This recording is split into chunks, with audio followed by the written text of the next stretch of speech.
Chères internautatrices, chers internautateurs, bienvenue dans cette Tric Trac TV. J'ai le grand plaisir d'avoir à mes côtés Monsieur Trulli Dully. Moi je dis Trulli Dully parce que je trouve qu'il y a un travail sur la sonorité qui est quand même intéressant. Ouais, ça m'a pris des années en plus, donc je suis content de voir que mon travail est reconnu, enfin. Monsieur Trulli Dully, vous l'avez peut-être déjà vu sur une autre Tric Trac TV, c'est notre, maintenant on va dire, c'est comme ça, c'est notre spécialiste figurine. Attention avec le terme spécialiste, peinture de figurine, plus exactement. Ouais. Tu étais venu nous présenter, en fait, la première fois, tu avais peint la figurine de Monsieur Fall. C'est ça. Une espèce de truc de zombie ouais, où Monsieur tu Fall m'avait faisais des gousilles. J'avais proposé de peindre ses figurines pour qu'il m'en donne, de Zombicide, de Monsieur Fall. Ah, c'était un deal. Il m'avait dit, si tu veux, tu viens les peindre, et puis si tu veux, on te filme, et donc j'avais fait ça. D'accord. Et donc, du coup, on avait fait un petit tournage à l'époque où tu avais tourné, tu avais peint la figurine en direct. Et ça avait pas mal plu. Et puis, les gens avaient posé pas mal de questions parce qu'il y a pas mal de gens qui aiment peindre des figurines ou qui aimeraient peindre des figurines. Alors, c'est surtout ça. Ouais. J'ai eu des retours de gens qui ont vu la vidéo et qui se sont dit que ce serait sympa de pouvoir effectivement peindre le matériel qu'on a dans nos jeux. Et puis, il y avait beaucoup de questions.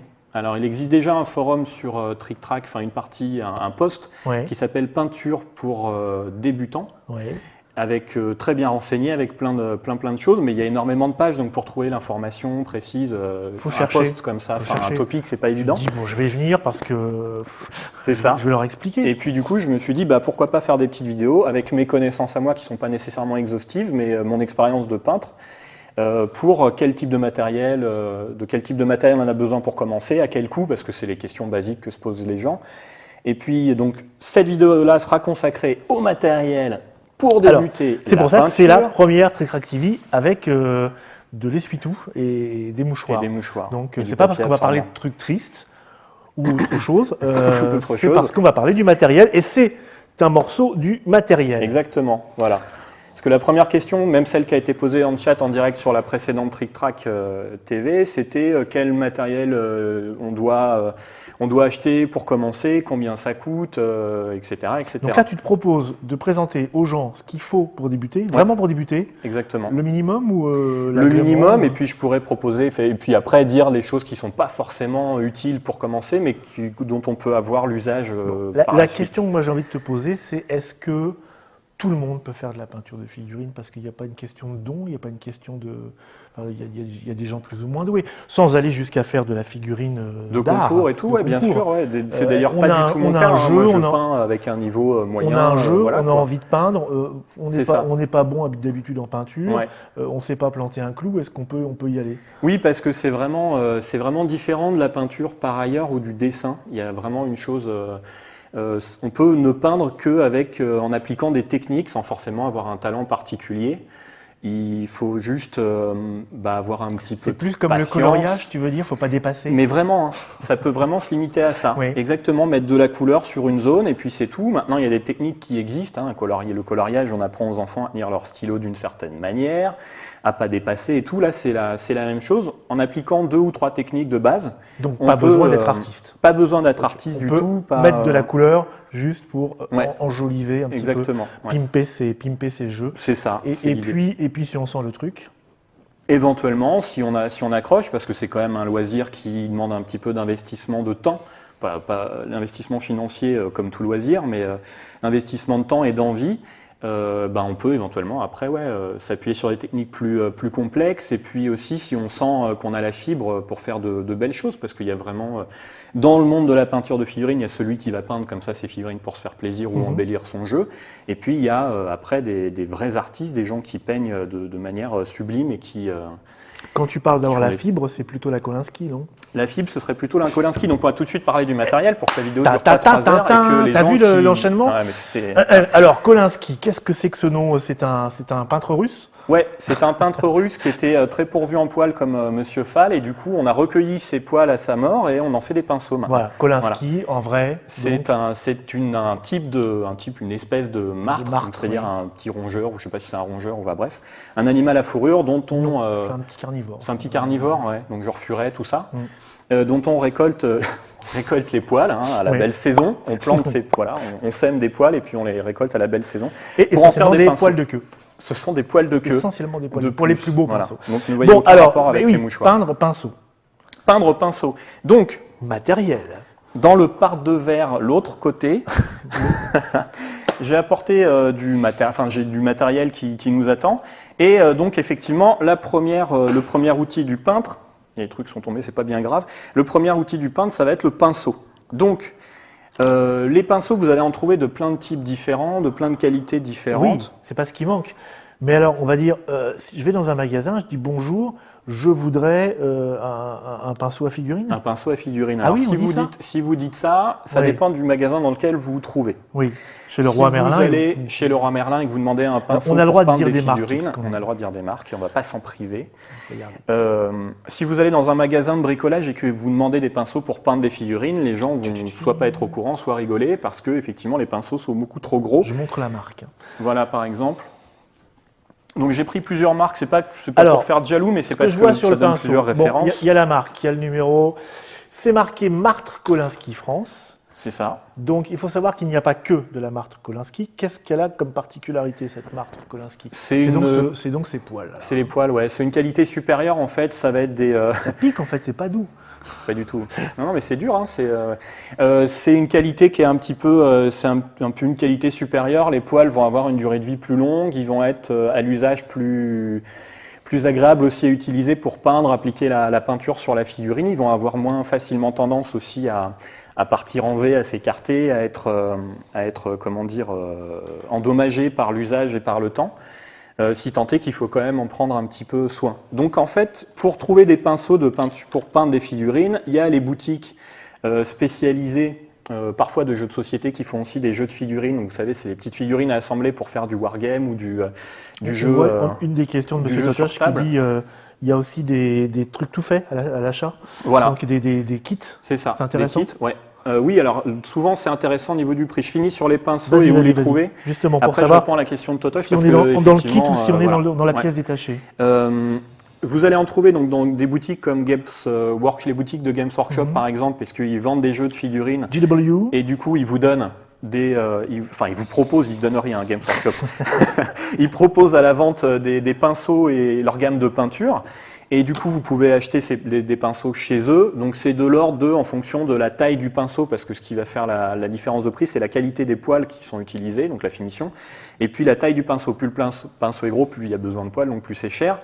Chez eux, vous allez avoir des pinceaux, je pense, qui sont entre 4 et 7, 8 euros, quelque chose comme ça. Donc ça donne une idée de prix. Ça nous dure combien un pinceau? Un pinceau, ça peut durer 10 ans si on les utilise pas n'importe comment et si on pense à les laver et tout quoi. L'investissement est bon. Ouais, ça dépend de la fréquence de peinture. Quand on est un peintre acharné qu'on peint beaucoup, forcément on va finir par user ses pinceaux beaucoup plus rapidement. Mais moi par exemple qui peins, j'aime bien peindre mais je peins pas très souvent. Je peins une fois tous les mois, quelque chose comme ça à peu près comme fréquence. J'ai des pinceaux que j'ai depuis une dizaine d'années et je les lave correctement et tout, donc voilà.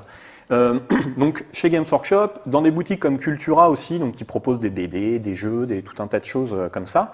Et puis les boutiques spécialisées de jeux de société que vous fréquentez certainement étant trictracien, parfois aussi font un petit peu de jeux de figurines. Et puis ils ont souvent cette gamme de pinceaux de chez Citadel en fait. C'est la marque de peinture et de pinceaux de Games Workshop. Et de figurines au départ aussi. Et de figurines au départ, effectivement. Et ces pinceaux-là sont d'une qualité, ou un bon rapport qualité-prix.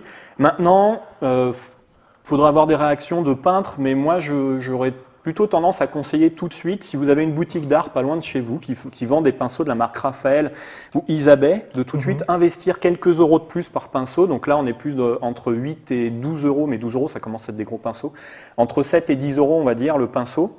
Et là vous allez vraiment avoir de l'excellente qualité, c'est-à-dire c'est l'équivalent d'un matériel professionnel pour un sportif, pour un musicien. Voilà, c'est vraiment des pinceaux qui sont excellents. Donc là, les pinceaux qui sont ici, c'est des Raphaël 8404.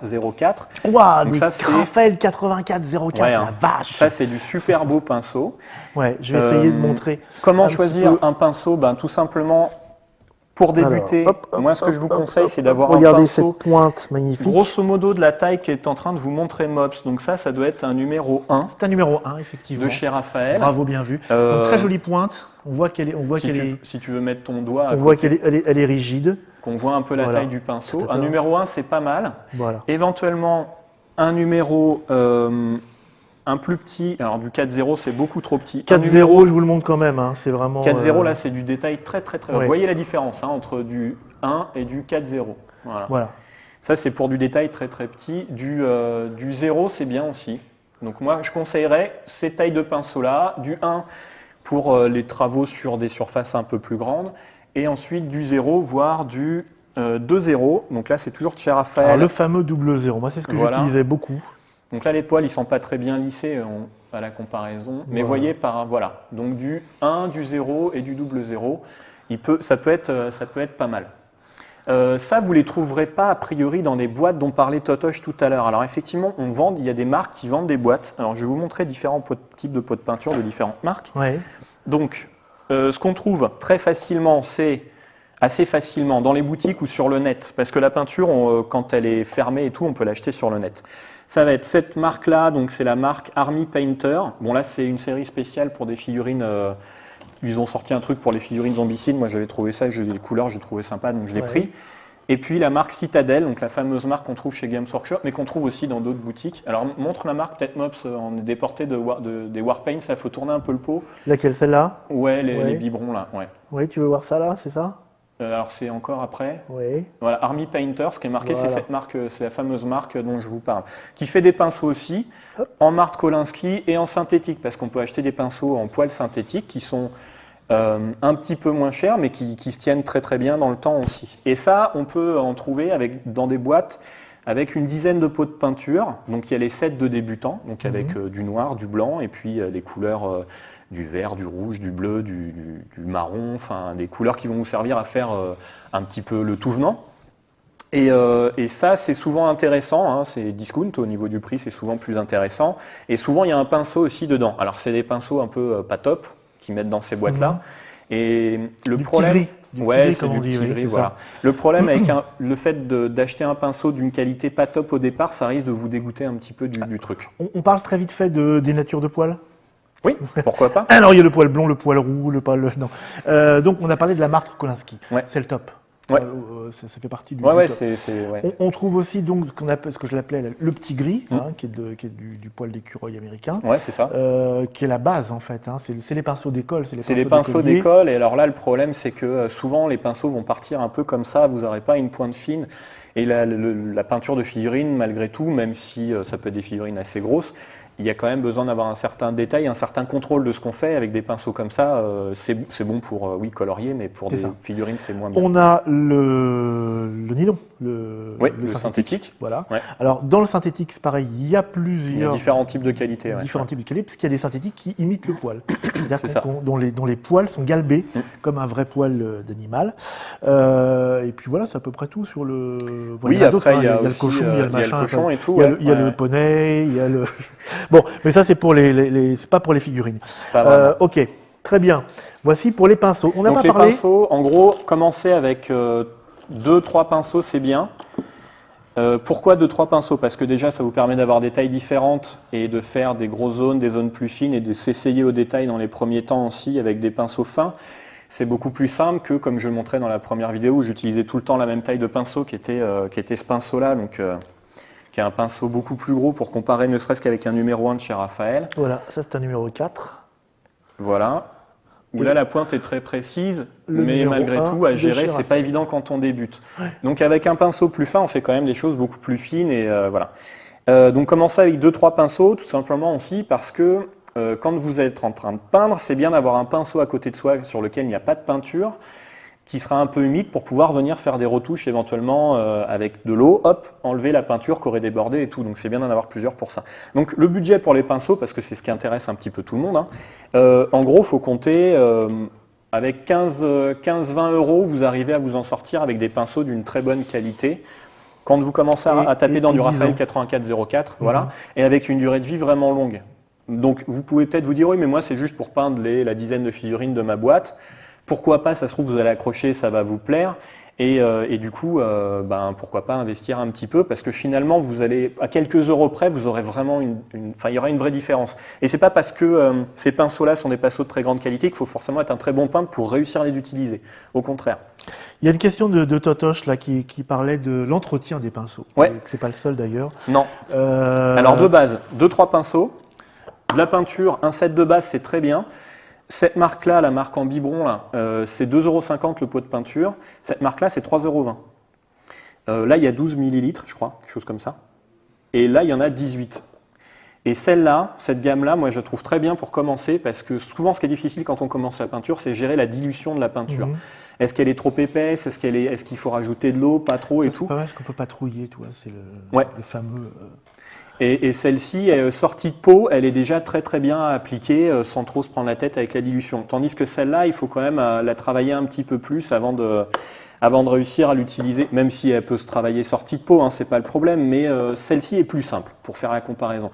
Maintenant, dans la gamme Citadel, il y a énormément de couleurs et la peinture est de très grande qualité aussi. Hein. Moi, j'utilise vraiment celle-là à la base et là, je me suis mis à celle-là, elle me plaît vraiment énormément. Ce qui est sympa aussi, c'est que là, le pot s'ouvre. Une fois qu'il est ouvert, il faut prendre de la peinture et vite le refermer, sinon ça va sécher, parce que c'est un pot, donc l'air rentre facilement. Alors qu'ici, c'est un biberon, une petite pipette. Regardez. Ça se présente comme ça, en fait. Voilà. Et du coup, avec la pipette, vous allez pouvoir mettre juste une goutte de peinture, ce qu'il vous faut de peinture. Il vous faut une palette. Sur la palette. Donc la palette, comment se faire une palette? Alors pourquoi c'est bien la petite goutte? Parce que si on veut faire un mélange, on contrôle le mélange. Une goutte de ça, une goutte de ça, ou 2 gouttes de ça, une goutte de ça pour faire son mélange. On dit le savon pour les pinceaux? Ouais, le savon, on peut répondre rapidement. Tu avais prévu déjà ça? Moi, j'ai prévu déjà ça. Alors, il y a du savon qui existe, j'en ai là, là-bas. Il y a des savons spéciaux? Il y a des savons spéciaux qu'on trouve en magasin d'art. Donc là, c'est la marque Da Vinci, mais je suppose qu'il y en a d'autres. Donc c'est un savon, c'est un vrai de vrai savon, c'est un bloc de savon. Hein. Si tu ouvres la boîte à l'intérieur, alors attends, il y a du savon. Faire un petit peu de point. Voilà, j'ouvre la boîte à l'intérieur. Et ça s'utilise tout simplement, on met son pinceau humide. Ah oui, c'est un savon, dis donc. Et on frotte son pinceau. C'est un savon, dis donc. C'est un pinceau, dis donc. Et il est un peu creusé le pinceau, donc voilà, vous humidifiez un peu votre pinceau, vous le frottez et vous allez voir les impuretés qui ont comme une envie de se faire la malle de vos poils de pinceau. Et du coup, c'est cool parce que ça les nettoie vraiment très très bien. Mais ça vaut vraiment le coup, ça? Pourquoi pas Qu'est-ce qu'il a de particulier, ce savon? Je sais pas, je me suis peut-être fait avoir en achetant du... Bon, c'est pas très cher, hein, ça doit coûter 3-4 € le savon, puis c'est un vrai pavé, hein, donc avant de l'user, voilà. Peut-être que c'est moins agressif pour les poils et pour les colles qui sont utilisés pour coller les poils. Il y a moins de chances d'avoir du détergent et tout ce genre de choses à l'intérieur qui vont flinguer vos poils et qui vont rentrer ensuite dans la virole, là, la partie métallique du pinceau, qui vont remonter par capillarité et du coup abîmer vos pinceaux. Bon. Moi, celui-là, je trouve très très bien et c'est impressionnant comment les... En plus, ça sent bon. C'est impressionnant comment ça... C'est pas mal. Non, ouais, c'est pas mal. C'est impressionnant comment les poils retrouvent une seconde jeunesse. Et puis, en plus, une fois que vous avez fini, vous avez juste à les tremper un peu dans l'eau claire. Et hop, ils vont se relisser nickel et prendre cette belle forme jusqu'à la prochaine fois. Alors, si vous allez acheter vos pinceaux dans un magasin d'art et si vous voulez chercher cette qualité-là, Isabelle ou Raphaël, ce sera dans un magasin d'art. Prenez les petits bitoniaux en plastique qui se mettent, les capuchons qui se mettent par-dessus les pinceaux. Souvent, il y en a dans un coin, un tiroir où vous en demandez aux vendeurs ou vendeuses.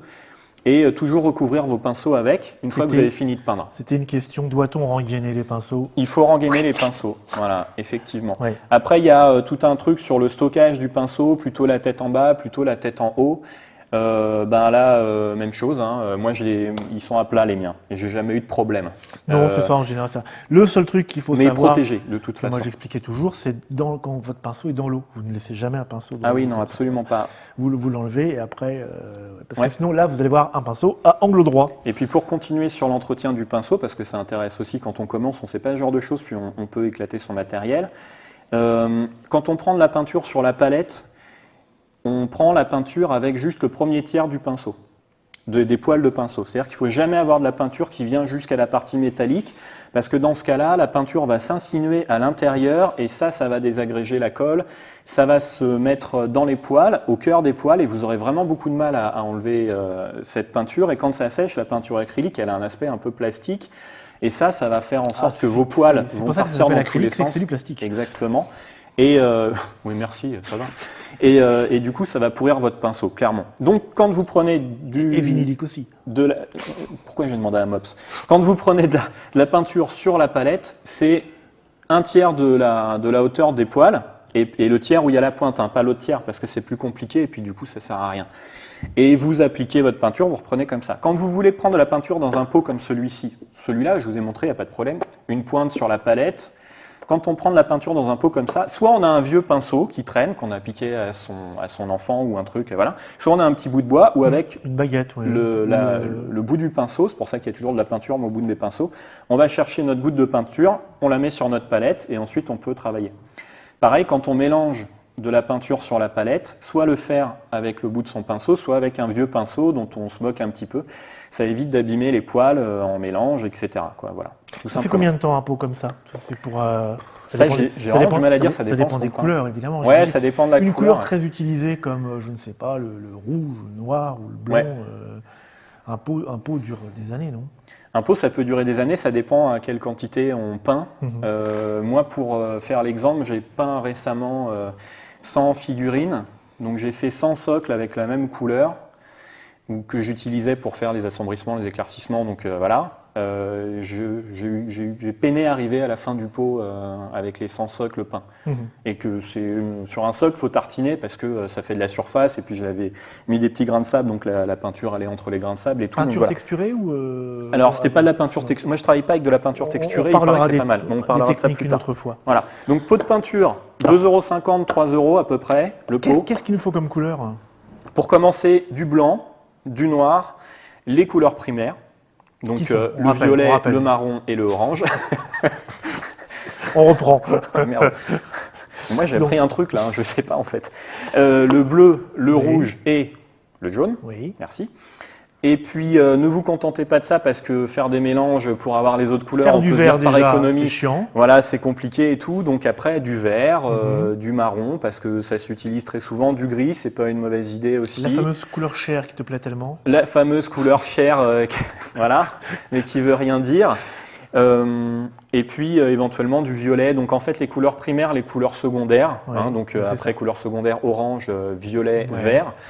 Et puis évidemment toutes les nuances de ces couleurs-là. Je pense que le mieux quand on commence, soit c'est d'acheter une boîte de base où on aura un peu de discount, soit c'est de se dire j'ai envie de peindre telle chose, j'ai besoin de quelle couleur pour mes figurines. Je sais pas, vous voulez peindre les bateaux de Blackfleet, vous savez que vous allez avoir besoin de beaucoup de marron pour les coques. Et puis vous voulez respecter les couleurs du jeu de base ou pas forcément, c'est ça qui est sympa aussi, vous pouvez vous faire vos propres couleurs de bateau. Bah, vous allez vous dire, bah, voilà, j'ai besoin de gris, j'ai besoin de blanc, de violet, de jaune. Le gris, ça peut être utile aussi, tiens. Voilà, oui, le gris c'est très utile, ouais. C'est très utile. Ça on verra peut-être dans une prochaine vidéo l'utilisation du gris dans la peinture, mais c'est vraiment quelque chose qui est très présent en fait au bout d'un moment. Donc moi je pense qu'avec 5-6 pots de peinture pour commencer sur un projet particulier, vous pouvez vous en sortir. Souvent les sets de base, il y a une dizaine de pots de peinture. Dedans, c'est très bien aussi, ça va vous coûter entre 25 et 30 € en fonction de la marque que vous utilisez. Vous voyez là, ce truc spécial zombicide, que je conseille d'ailleurs aux gens qui ont zombicide parce que c'est vraiment les couleurs qu'il vous faut. C'était 25 € et il y avait un pinceau dedans. Il y avait un set spécial zombie. Un set spécial zombicide. Il y avait ce pinceau-là qui est un pinceau de détail fin en comment ça s'appelle, en synthétique. Je l'ai utilisé il y a 2-3 jours pour faire la figurine de Fall, la deuxième, pour faire les lignes du C'est le pinceau qui a peint la figurine de Fall, mais incroyable. Truc de fou. Et en fait, il est très bien. Donc, mais pour les détails, parce que c'est marqué dessus d'ailleurs, je crois. Si vous voulez peindre toute une figurine avec, vous allez vous arracher les cheveux parce que c'est beaucoup trop petit. Voilà. Donc, les pinceaux, 10-15 €. 15-20 € en fonction de la qualité. La peinture, avec 30 € déjà, vous avez un beau set de peinture. Ce qui est bien aussi pour continuer sur la peinture. Alors, il faut vraiment de la peinture de figurine. Si j'ai envie de, si j'achète des tubes de gouache, ça va pas? Ça, j'avais dit que je vous le dirais, mais si vous achetez des, non, ça n'ira pas. Ça n'ira pas. Je fais bien le Candide, hein, t'as vu? Ouais, non, faut vraiment acheter de la peinture de figurine spécialement pour ça. Et tu sais les petits trucs avec des ronds là où on met le pinceau? Non plus, pas de la peinture à l'eau, pas de la peinture acrylique non plus que vous trouvez dans les magasins de bricolage pour faire les murs, les portes et tout. Bon, les quantités à la rigueur, mais c'est surtout la qualité. C'est pas possible. Enfin, ça se dilue pas si facilement que ça. Et puis en plus, ça va pourrir vos pinceaux parce qu'il n'y a pas que de ça. Ça c'est des trucs qui sont non toxiques a priori. Ce qui veut dire que, voilà, non toxique, water-based, donc c'est à base d'eau, c'est pas toxique, on peut, alors de là en boire, je vous conseillerais pas non plus, hein, mais Ce n'est pas du tout le cas des autres types de peinture acrylique que vous allez trouver. Après, il y a la peinture à l'huile, mais là, on ne parle plus trop de peinture pour débutants. Enfin, je ne pense pas. Moi, je ne connais pas les techniques de peinture à l'huile spécialement, mais je crois que ce n'est pas évident. C'est pas évident à gérer. Donc, on en est à entre 25 et 30, 40 euros pour l'instant. Et puis après, tout le reste du matériel dont vous allez avoir besoin, à ceci près. Alors, attends, parce que tu m'as amené des trucs. Moi, je te les montre. Hein. Ouais. Voici alors, on aurait dû cacher les marques. Toi. Il y a les bombes de peinture. Les bombes de peinture. Il y a une marque ou pas, ouais, c'est pas.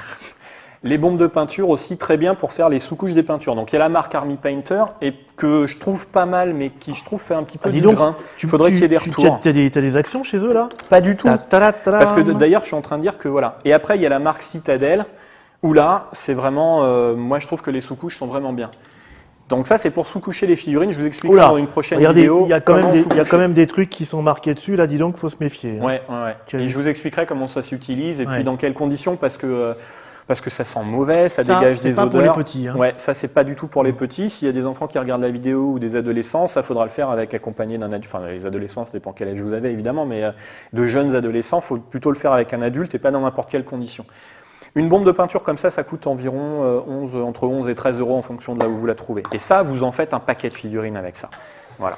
Donc je referai une vidéo où je vous explique comment utiliser ça. On peut s'en passer au départ, mais c'est quand même super bien. Pour la sous-couche. Pour la sous-couche, c'est très bien. Tu as ça comme couleur. Donc là, c'est voilà. Cette marque-là fait plein de couleurs différentes. La gamme Citadel, donc on trouve dans les boutiques Games Workshop ou d'autres magasins spécialisés, ils ont du noir, du blanc et commencent à ressortir d'autres teintes, mais ce n'est pas forcément des teintes folichon. Mais une bombe de blanc ou une bombe de noir, en fonction de... je reviendrai sur la vidéo sur la sous-couche, j'expliquerai éventuellement les différences. Prenez dans le doute une de chaque. Ça, c'est vraiment ce que vous avez acheté et qu'a priori, vous n'avez pas chez vous. N'achetez pas des bombes de peinture qui ne sont pas faites pour la peinture de figurines non plus. Qui sont faites pour les mobilettes, c'est pas la même chose. Ouais, c'est pas du tout la même chose. Vous allez flinguer vos figurines, ça sent beaucoup plus fort, etc. Et c'est pas du tout le même type de rendu et de qualité. Et puis là, c'est une bombe de sous-couche, donc c'est pas tout à fait non plus la même chose que ce que vous avez dans les pots de peinture. Après, comment se faire son petit atelier de peinture? J'ai envie de dire une table, un journal. Une feuille de journal. Tu n'as pas amené le journal, zut. J'ai pas appelé. Ou alors une table qui ne craint pas, peu importe, parce qu'on peut toujours renverser un pot, de la peinture qui gicle un peu quand vous passez, il peut y avoir une gouttelette de peinture, et c'est une peinture qui sèche très vite et qui s'incruste assez facilement, bien que ce soit très facile à laver sur les mains, par exemple. Vous voyez, les parents qui regarderaient ça, sur les vêtements, c'est pas top, mais sur les mains et tout, ça se lave très très facilement. Oui. Et puis après, juste une assiette en carton toute bête. Alors, le côté plastique, c'est moyen, mais vous pouvez la retourner et utiliser le côté... Mais c'est du papier, enfin c'est du carton. C'est du carton ça absorbe tout bête. Pas, ça, ça absorbe peut-être un petit peu, mais quand on commence, on s'en fiche. L'autre côté, c'est pas mal, hein, on met la peinture dessus, hop, un petit point de peinture, et puis c'est parti. On fait nos petites affaires avec ça, ça nous fait notre palette. Aurais-tu une boîte? Tu veux une boîte? Un récipient. Oh, écoute, tu veux un gros ou un petit récipient? Je vais prendre les deux. Je ne sais pas me décider, moi, les gros, les petits. Moi, j'utilisais des vieilles assiettes, en fait. Des bouts d'assiettes, même. Des bouts d'assiettes. Moi, au départ, je peignais sur les boîtes de CD, tu sais, les boîtiers de CD, qui sont des objets archaïques maintenant. Ça peut être aussi sur le couvercle d'une boîte comme ça, Tupperware, Tupperware, Ikea, ça c'est du Ikea, c'est pas cher, c'est bien, vous en avez toute une série. Après, éventuellement, ce qui est bien, c'est sur du blanc, parce que du coup, les couleurs, elles sont beaucoup moins dénaturées par le reste. Du coup, vous avez votre bombe de peinture blanc, un petit coup sur votre support si c'est pas blanc, et puis après, vous peignez par-dessus. Des petites boîtes comme ça, ou un gobelet plastique, peu importe, ou un verre, hein, si vous en avez rien à faire, un vieux verre, un vieux mug, une vieille mug, un mug. Moi, je conseille le verre avec un large pied. Pour avoir vécu des expériences. Ou un truc qui est bien stable. Qui est très différent du verre dans lequel vous buvez votre boisson préférée habituelle, car le figuriniste, dans sa vie, boit plusieurs fois son eau de pinceau. Ça t'est arrivé, toi? Ça m'est arrivé plusieurs fois. T'avais peut-être pas que des verres avec de l'eau dedans en même temps. Mais ça m'est jamais arrivé, c'est impressionnant. Oui, mais ça, c'est une question de caractère. On n'a pas l'impression, mais ça m'est jamais arrivé. Oui. Donc un récipient comme ça, assez bas et stable, effectivement, que vous allez pouvoir remplir d'eau, qui va servir à nettoyer vos pinceaux et puis aussi à prendre de l'eau pour pouvoir diluer votre peinture si vous en avez besoin. Moi, je conseille d'en avoir 1, 2, voire 3 des récipients de flotte. Déjà parce que souvent, ça finit par vite être sali. Et c'est pas bon. Et c'est pas bon parce que si vous avez votre eau qui commence à être marron cacadois, avec tout le mélange de couleurs, et qu'après vous l'êtes sur une couleur claire, du blanc, du rose, du orange, du jaune, que sais-je, ça peut teinter éventuellement votre peinture. Donc voilà, alors vous pouvez me dire oui, on peut toujours se lever et puis aller changer son eau. C'est vrai. Il y a aussi le fait qu'on peut utiliser de la peinture métallisée. Donc dans ces gammes de peinture-là, existent, enfin surtout celle-ci, celle-là, je ne suis pas sûr, je n'ai pas envie de vous dire de bêtises, des gammes de la peinture métallisée, donc avec des petites paillettes à l'intérieur qui font un aspect métallisé. Et c'est bien d'avoir un récipient de flotte pour rincer ses pinceaux qu'on servent pour la peinture métallisée et un autre pour les autres. Parce que dans la peinture métallisée, quand vous allez nettoyer votre pinceau, il va y avoir des petites paillettes qui seront restées sur votre pinceau, qui vont partir dans la peinture, dans l'eau. Et si vous remettez votre pinceau, ça va avoir tendance en plus à nager en surface, avec la tension de surface et tout. Vous allez reprendre des paillettes et repeindre un truc. Donc après, vous allez avoir un visage pailleté. Donc si c'est le défilé... Là, tu es en train de te faire ton petit atelier, en fait, hein, c'est ça. Là, je suis en train de monter mon atelier. Donc j'ai ma palette, toute bête. J'ai mon petit récipient, j'ai mes pots de peinture, j'ai mes pinceaux. Qu'est-ce qui me manque? De la figurine. Et non, avant ça, de l'essuie-tout. Ah, de l'essuie-tout. Voilà, on va avoir besoin d'essuie-tout. Caresse. Bah ouais, parce que je suis un homme sensible. Essuie-tout, alors je sais pas, de la tata. Sopalin, mouchoir, donc ça c'est ce que vous avez à la maison aussi. Ça va servir à nettoyer votre pinceau. Ça sert à plein de trucs en même temps. Oui, et d'autres encore. Vous allez nettoyer votre pinceau après avoir peint parce que vous voulez changer de couleur. Donc on frotte, on met son pinceau dans l'eau. Attention, pareil, on va laver son pinceau, on va laver que les poils, on ne va pas le mettre au fond de l'eau avec la partie métallique, sinon l'eau va aussi s'insinuer à l'intérieur et ça va finir par faire pourrir vos poils, tout ça. La partie métallique, on la touche avec les doigts si on a envie, mais on évite de mettre du liquide dedans parce que voilà, on évite toujours la même chose. Si on n'en a rien à faire de flinguer ses pinceaux et de les changer tous les 6 mois, vous faites ce que vous voulez. Maintenant, si vous voulez que vos pinceaux durent un petit peu, il y a cette manière-là de les entretenir. Et puis une fois que vos pinceaux vont être tout chargés d'eau, donc on va pouvoir les essuyer sur notre sopalin. Ça permet aussi d'éventuellement de tamponner sa figurine si on a débordé. Hop, on peut vite aller tamponner avec ça en mettant un coup de pinceau avec beaucoup d'eau. Voilà. Ça vous sert toujours. Enfin, moi, quand je m'installe, en fait, au moment où je peins, je pose ma palette, mes pots de peinture, mon truc, hop, j'ai le petit brossage à sec aussi. Moi, et puis, voilà, la technique du brossage à sec que j'expliquerai dans une prochaine vidéo, c'est bien avec du sopalin, enfin avec un papier comme ça, parce que là, c'est une technique où on va devoir un petit peu assécher la peinture, et du coup, on va frotter son pinceau comme ça sur de l'essuie-tout. Là, on a tout le matériel dont on a besoin. Donc ça, en gros, ça coûte rien, c'est chez vous. Soit une assiette en carton, soit un bout d'assiette, soit une vieille assiette. Ça, on a ça dans les placards aussi. Ouais. Un récipient étanche, en gros. Un verre, un vieux verre, une vieille tasse, n'importe quoi pour mettre son eau. Et en gros, vous êtes parti. Maintenant, c'est light, quoi. C'est assez light. Le gros budget, pinceau, peinture. Ouais, le gros budget, c'est pinceau, peinture. Après, les pinceaux, c'est un budget tout de suite, mais vous allez les garder longtemps. Et puis la peinture, mine de rien, avec ça, les figurines, c'est petit. C'est très très petit, ça prend vraiment très très peu de peinture. Si vous vous lancez dans le décor, après, effectivement, là, ça va dépenser beaucoup plus parce que c'est des pièces plus grandes à peindre. Mais la figurine, mais pour le coup, c'est vraiment on utilise. Est-ce qu'on a raté des questions entre temps? Non, je surveille pour l'instant. Tout a surveillé, il n'y avait rien de spécial. Donc, ce qu'il faut voir aussi avec les figurines, ça prend très peu de peinture, effectivement. Et n'hésitez pas quand vous débutez, même plus tard. Moi, au départ, j'avais très peur de prendre trop de peinture pour pas gâcher vite mes pots parce que j'étais adolescent et tout et je voulais pas acheter des pots tous les matins. Tu étais pauvre et tu allais combattre les loups pour acheter des les pots, je les ai encore, si vous voulez. Voilà, il y a encore de la peinture dedans. Ah, ça, c'est vieux. Donc ça, pour ceux qui s'y connaissent, c'est des pots qui datent. Cette pièce de collection. C'est des pots qui datent de très longtemps. Orc flèche. Voilà. Ça roule. Donc j'ai encore de très vieux pots. L'autre modèle, ça je me rappelle aussi de celui-là, voilà, la Citadel Color. Ouais. Ça c'est beaucoup plus récent déjà. Hein. C'est beaucoup plus récent. Ouais, donc il y a d'autres marques. Hein. J'ai cité la marque Army Painter, la marque Citadel, il y a la marque Prince Auguste, Valero, et celui-là, je les connais, qui font aussi ce genre de conditionnement et qui ont une gamme vraiment très importante de peinture, donc pareil, donc en biberon, à voir, en biberon aussi, donc ça c'est assez bien. Elle est un peu moins fluide que la Army Painter, donc il y a un petit peu de travail de dilution à faire et tout, je trouve, ouais. Mais bon. Et alors c'est pareil, c'est les vieux pots Prince Auguste, ça existe encore ça, le 950 noir. Les pots de peinture s'entretiennent aussi. Un pot de peinture Citadel par exemple, le fameux petit mouchoir à la fin de la séance, on l'humidifie un petit peu et puis on fait un tour de collerette pour enlever la peinture, parce que sinon la peinture... Un tour de collerette. On fait un tour de collerette. Ça. Ouais. On fait le tour du trou avec le mouchoir humide et on garde toujours bien la bavette au-dessus du trou.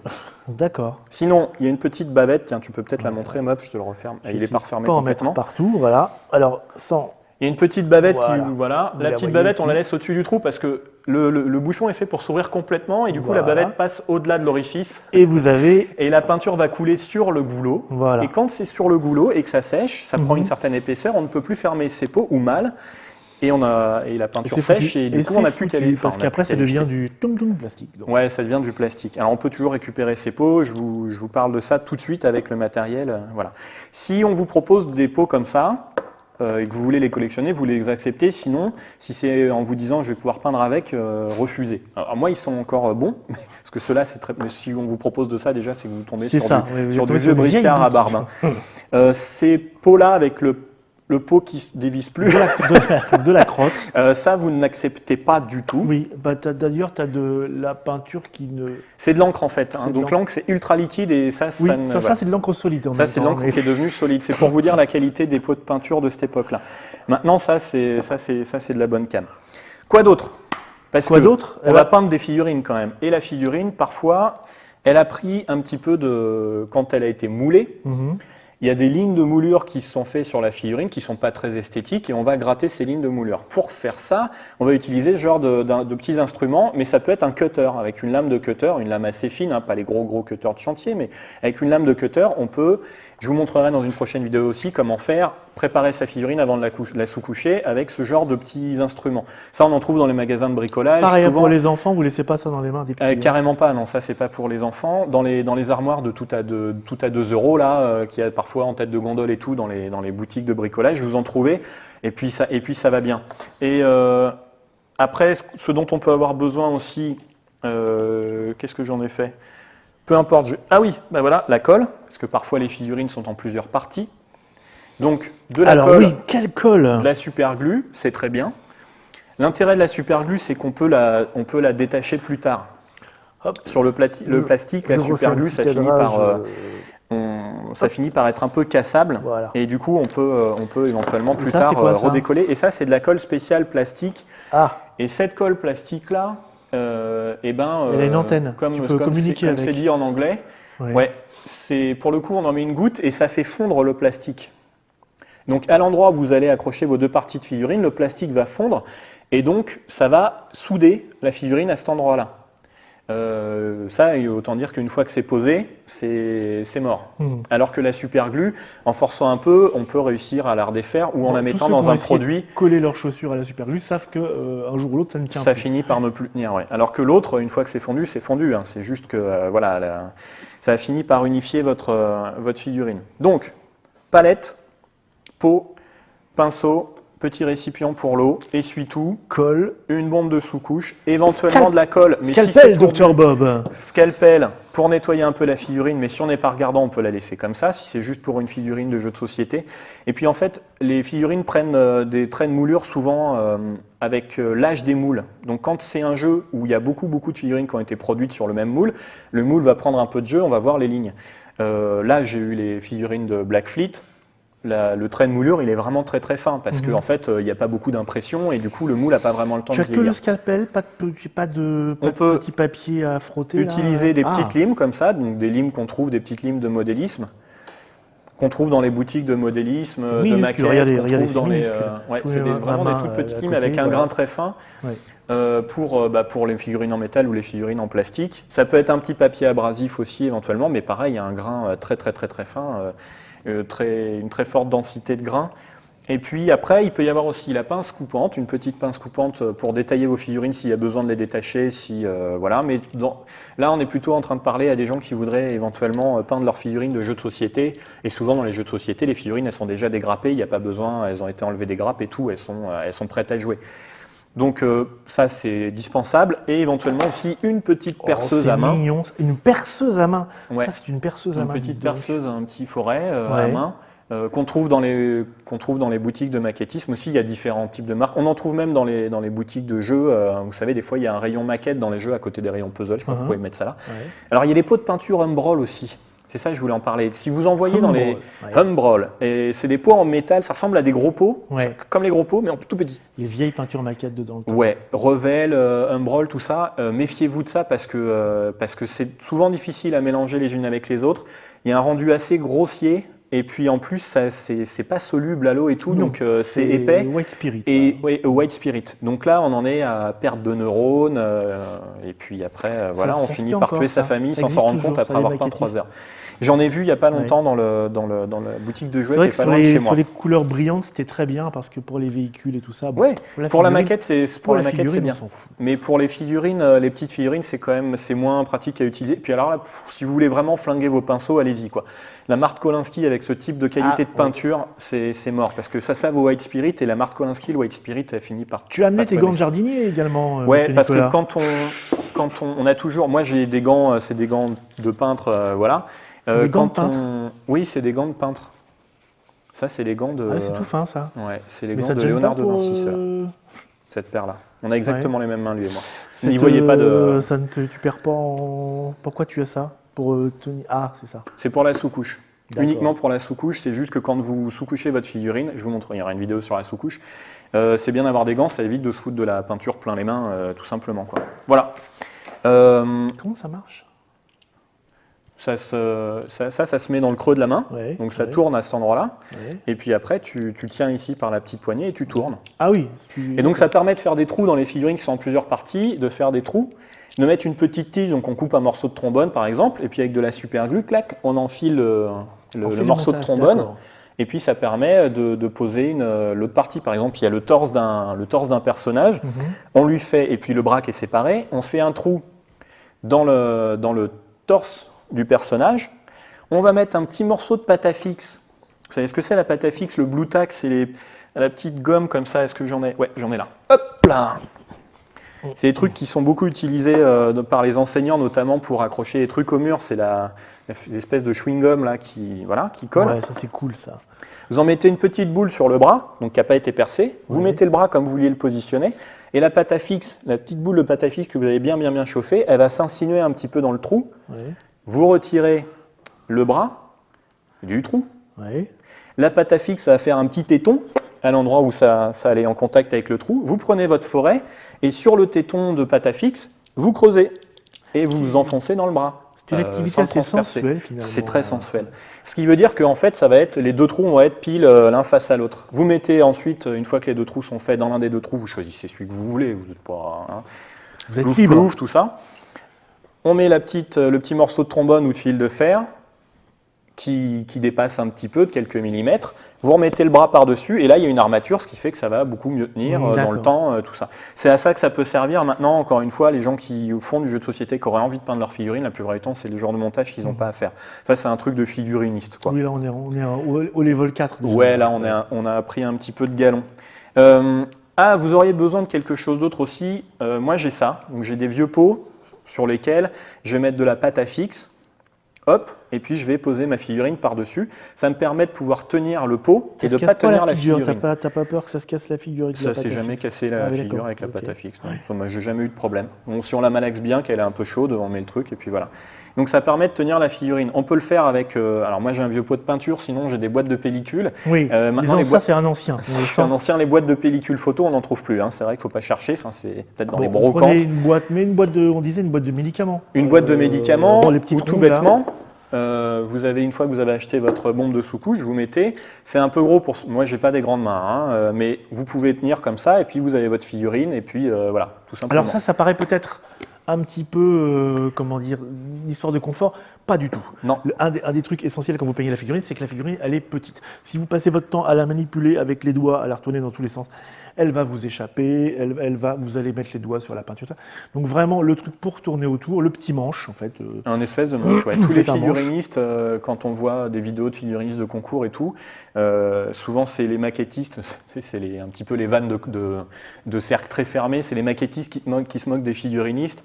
Parce que souvent les figurinistes ont des socles beaucoup plus gros que leurs figurines. C'est-à-dire qu'ils ont des trucs, moi-même je me suis fabriqué un espèce de socle avec qui tient, que je peux poser, et ça fait 5 fois la taille des figurines que je mets par-dessus.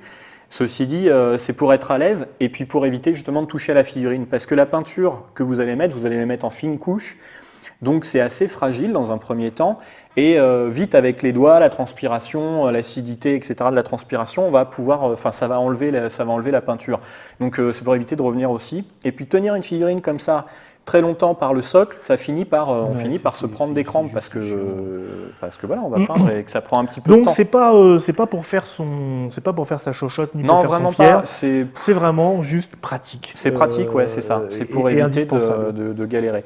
Alors après, dans le matériel dispensable, parce que ouais, effectivement, ça, vous pouvez le faire avec un pot de médicaments, un truc, c'est les trucs à bulles là, pour les enfants. C'est Préjuris 72. Ça, là, c'est plutôt de la technique. C'est plutôt de la technique. Ouais. Une figurine une fois peinte, est-ce que ça sèche vite? Ça sèche tout de suite. Ça dépend de la peinture, en fait. Ouais. Hein. Mais là, ces peintures-là, une fois que vous l'avez appliquée, si elle n'est pas très très diluée, parce que forcément, plus c'est dilué, plus il y a de flotte, donc plus il va falloir que l'eau s'évapore.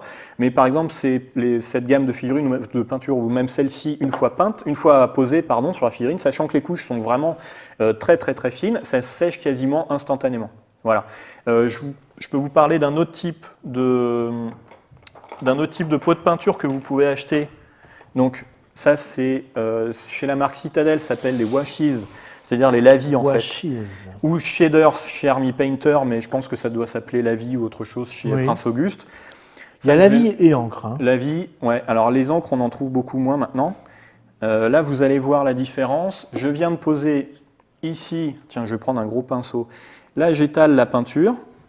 Et puis ensuite, je vais étaler le lavis. Voilà. Et Mobs va vous montrer à la caméra déportée la différence. Voilà le lavis. La même taille de goutte. Voilà. Un lavis, en fait, c'est juste un médium. C'est un jus. C'est un jus. Alors, c'est pas un jus de peinture, c'est un jus de pigment. Voilà. C'est un médium avec très chargé en pigment. C'est pas tout à fait une encre parce que ça brille moins qu'une encre. Une encre, par exemple, cette gamme d'encre-là brillait assez. Bon, on peut faire plein de choses super avec les encres.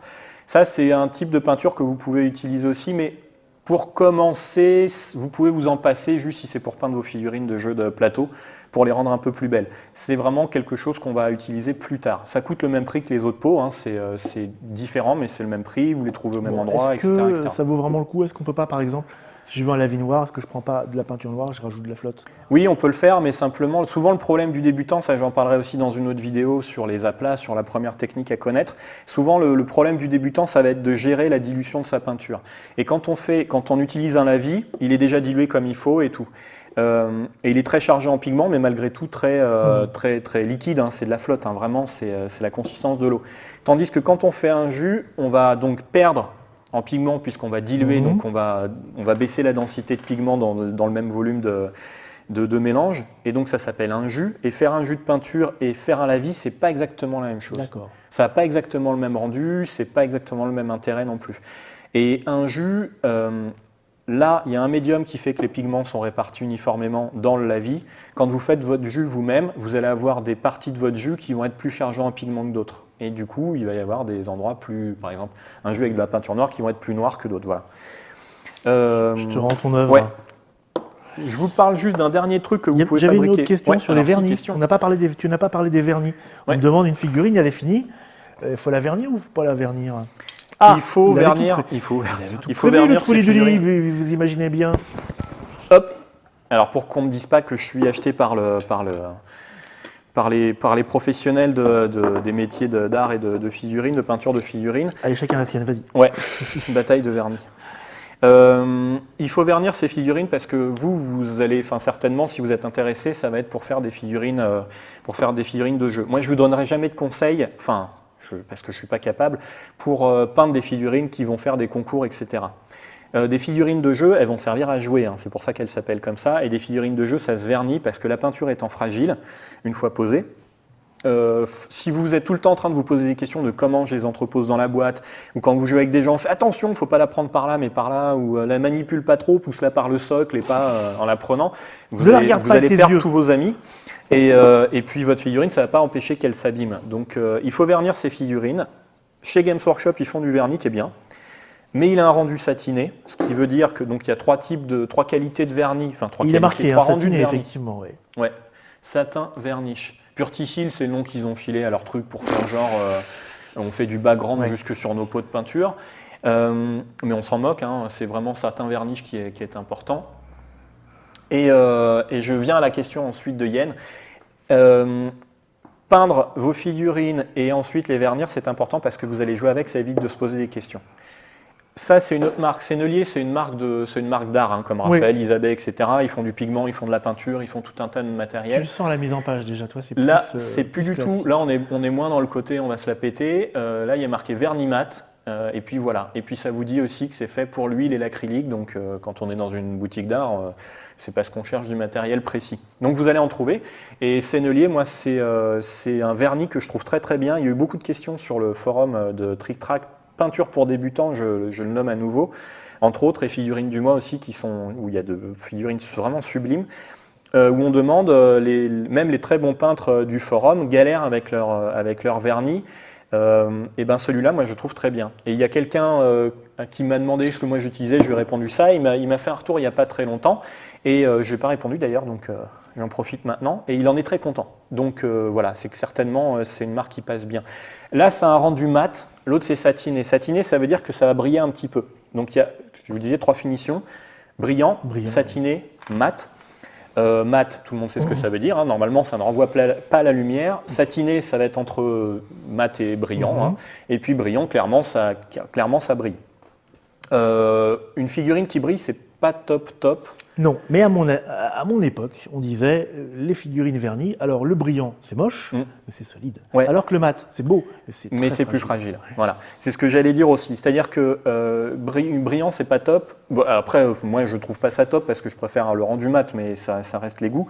Mais comme le dit Mobs, souvent le vernis brillant va être un peu plus solide, enfin va être même beaucoup plus solide. Et puis on s'en fiche d'en mettre des couches puisque de toute façon ça brille. Alors qu'un vernis mat, si vous en mettez un paquet, ça va finir par briller. C'est la qualité du vernis qui fait que ça finit par briller, renvoyer la lumière comme ça.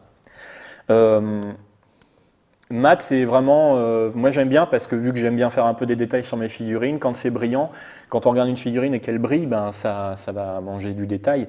Alors qu'avec le mat, ça respecte un peu plus, puis ça dénature un peu la couleur, etc. Certains guerriers ressemblent parfois à des voitures de course. Ouais, c'est vrai aussi. Voilà, c'est ça. Ça fait un peu ça. Maintenant, alors, la bombe de vernis, c'est le même prix qu'une bombe de peinture, donc c'est 10-12 euros. Ça peut aller un peu plus cher, hein. Il y a d'autres marques que Sennelier. Moi, j'aime bien celle-là. Pinceau ou alors là, c'est budget pour du vernis, je viens de répondre. Je suis un parfait. Dingue. Et il y avait aussi la question, j'ai vu en regardant sur le moniteur. Pinceau ou bombe. Pour le vernis. Pour le vernis. Bon, moi je trouve ça pratique parce que en 3 coups c'est fait, la figurine elle est vernie. Alors si vous avez peint plusieurs figurines, le pinceau, vous faites tout en même temps. Frotte. Ouais. Après, on peut vernir au pinceau en achetant du vernis. Est-ce que j'en avais pris avec moi? Ouais, voilà, par exemple. Ah oui, il y a cette marque-là aussi, vous n'en avez pas parlé. La marque Tamiya. Alors là, pour le coup, c'est de la peinture acrylique aussi, mais plutôt pour maquette. Oui. Donc c'est plus difficile, plus difficile à utiliser. Je ne sais pas si elles sont à l'eau ou pas. Et ça, c'est du vernis. Et du coup, vous pouvez mettre du vernis au pinceau aussi. Parce que des fois, c'est sympa de vernir, mais pas partout pareil. Donc d'avoir un endroit où on va vernir avec de la peinture vernis brillant. Tamiya qui est une marque japonaise. Tamiya qui est une marque japonaise, ouais, exact. Et voilà. Donc Tamiya, c'est aussi pas mal. Prince Auguste Valero, espagnol. Voilà, Army Painter, a priori, c'est américain. Ouais. Citadel, c'est anglo-saxon. Citadel, la marque est anglo-saxonne, mais la peinture, parfois... je ne sais pas où elle est fabriquée. Je ne sais pas aujourd'hui où elle est fabriquée. Autrefois, elle est fabriquée en France, en fait. Ouais. Voilà. Je crois qu'il y a bientôt un reportage sur France 2 sur les peintures importées du Japon pour figurines. C'est ça, parce que vous avez c'est les pigments et les liants qui sont faits. Donc ouais, c'est ça. Ouais, la marque, en fait, ne compte pas. Il faut savoir ce qu'il y a à l'intérieur. On ne le sait pas toujours, c'est comme la lessive. Donc, oui, il n'y a pas de détail de la provenance. Mais bon, voilà, après, je suis pas... Il y avait une autre marque aussi qui existait dans le temps, c'était Rackham. Rackham qui avait fait de la peinture qui était plutôt très bien, mais qu'il fallait pas mal diluer aussi, qui n'était pas évidente à utiliser tout de suite comme ça, comme débutant. Moi, pour les débutants, je conseille vraiment Army Painter, c'est de la balle atomique. Citadel, c'est très très bien aussi. Et puis, c'est vraiment de la super bonne cam. Je voulais vous dire aussi rapidement, parce qu'après, je pense qu'on sera arrivé un peu au bout du matos qu'il faut. Ah oui, budget, ouais, donc je l'ai dit. Donc 10-12 euros la bombe de vernis. C'est éventuellement dispensable, mais je vous déconseille quand même de jouer ou de ranger vos figurines n'importe comment avec. Ça dépend de l'usage. Pas vernis, ça dépend de l'usage. Je pense que pour 40-50 euros, on arrive à s'équiper pour un certain temps. L'autre fois, je me rappelle que je crois que c'était Goretto qui disait qu'il peignait une soixantaine de figurines, il sous-couchait une soixantaine de figurines avec ses bombes de sous-couche.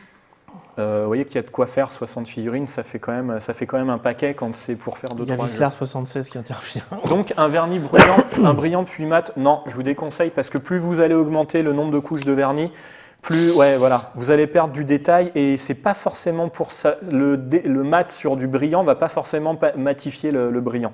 Et alors vernis sur vernis, c'est pas forcément un résultat génial. Il risque d'y avoir des réactions en plus entre les deux vernis. Je ne sais pas comment la figurine va vieillir. Je ne vous conseillerais pas ça en tout cas. S'il y en a qui l'ont fait, s'ils veulent mettre des commentaires, faites-le parce que voilà. Il y a Monsieur Fell qui dit deux petites vidéos courtes. Petite vidéo courte, tu avais dit. Et tu verras, celle que je ferai avec toi, elle sera plus courte, je pense. Eh ben, est-ce qu'on a fait le tour justement? Ouais, on a fait le tour. On parlera de la palette humide dans une autre vidéo. Et puis voilà. Donc avec ça, vidéo, vous apprendrez la vie de la palette humide. Donc avec une quarantaine d'euros, 2 ou 3 pinceaux, plutôt 3. Attends, je vois juste quand même parce que tu m'as mis ça là. Il faut quand même. Oui. Je le montre parce que voilà, Trudy Dully m'a apporté ceci et il m'a dit qu'il fallait en parler. Alors moi, je le montre.